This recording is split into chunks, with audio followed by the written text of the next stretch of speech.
The following is a paid advertisement. The views expressed are the sole responsibility of the advertiser.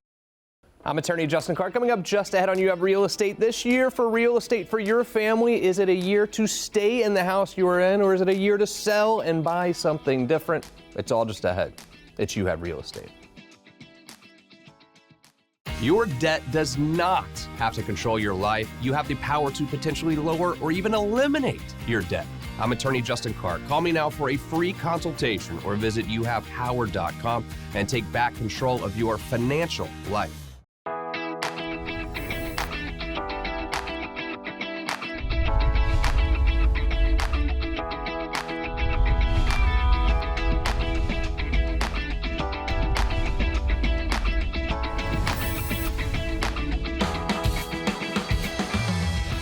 Welcome to You Have Real Estate, brought to you by Renewal by Andersen. I am your host, Justin Clark. A great show ahead today, but first, the opening statement.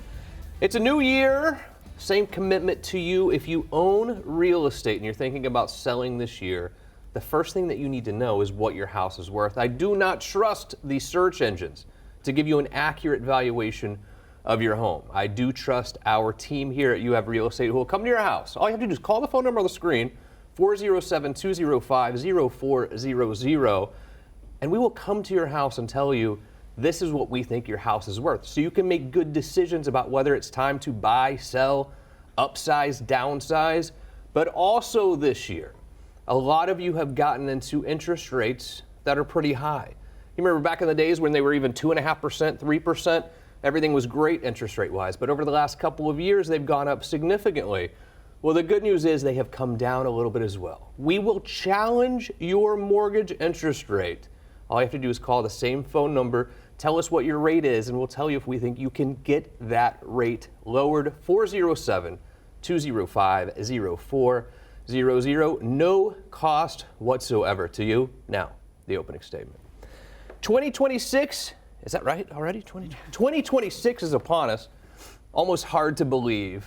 Now you own a house, you own a primary residence, and you're thinking to yourself, is this the year that I stay, or is this the year that I sell?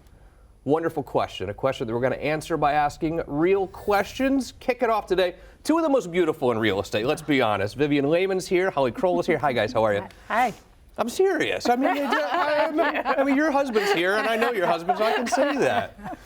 But it's a question that families do have to answer. They're like, I've been in the house for a while. I kind of would like a change. Maybe I want something bigger. Maybe I want something smaller. Do you think this is the year to stay or to sell? Holly Kroll. Well, of course, that depends on your situation. But yeah, I mean, if you have the situation where you have to go, then make that decision. The rates, like you said, are just coming down. You've got equity in your house. I think the market has stabilized, so I'm not seeing big dips in values. So I really think it is a good time to look around and buy again. What do you think, Viv? I agree, especially since you had sellers that were not willing to put their home on the market because they said, what am I going to find? But now there's more inventory. The rates are better. So it's equalized. I think it's maybe a little bit more on the buyer's side, but that's to your benefit. So yeah, go out there, find something. Yeah. What are the thoughts that go into that when I'm trying to decide for my family if I want to sell and go buy something else? Maybe I have a young family and I need a bigger home, or maybe the kids are gone now off to college or even married themselves and I'm getting a smaller home. What are some of the things that have to come into my decision-making process? I think you have to look at whether your kids are small or not. Look at the school districts, look at the community. What's going to fit your lifestyle? You might want to live downtown, because that's the lifestyle you want to do. But basically, I think it's what stage in life are you at? What are the things that are important to you? And then hone in on that neighborhood. Yeah. That's key. What do you think, Holly, goes into that decision, whether I want to sell my house and buy something else or just stay put? Well, I mean, definitely. You want to look at what your activities are and how far you want to be from your office. Maybe you work from home and you rather want to be near hiking trails. You have to really consider your lifestyle and what works best for you. What percentage of people that you talk to that are thinking about selling their house would you say actually have equity now? Is it almost everyone? Is that gap closing? I mean, it does depend, but it's still overall, I'm still seeing equity. Equity? Viv? I'm still seeing equity. If you got an FHA loan where you had a small percentage that you had to come in with a down payment, maybe that's where you're not going to have that much equity. And so you have to look at the situation. Are you better off getting a refi on your FHA loan to get rid of the PMI? I know I'm throwing a lot of little but it's letters all out there, important things. but it's all things you need to look at. Yeah. When I go to sell my house, and Holly, this is for you. So let's say I owe 200 grand on the mortgage, and I'm going to sell my house for 500 grand. So in my head, I'm like, wow, I'm walking away with 300 G's. It's going to be less than that, though. How much should I allocate, you think, when I go to sell my house for those closing costs? You want to.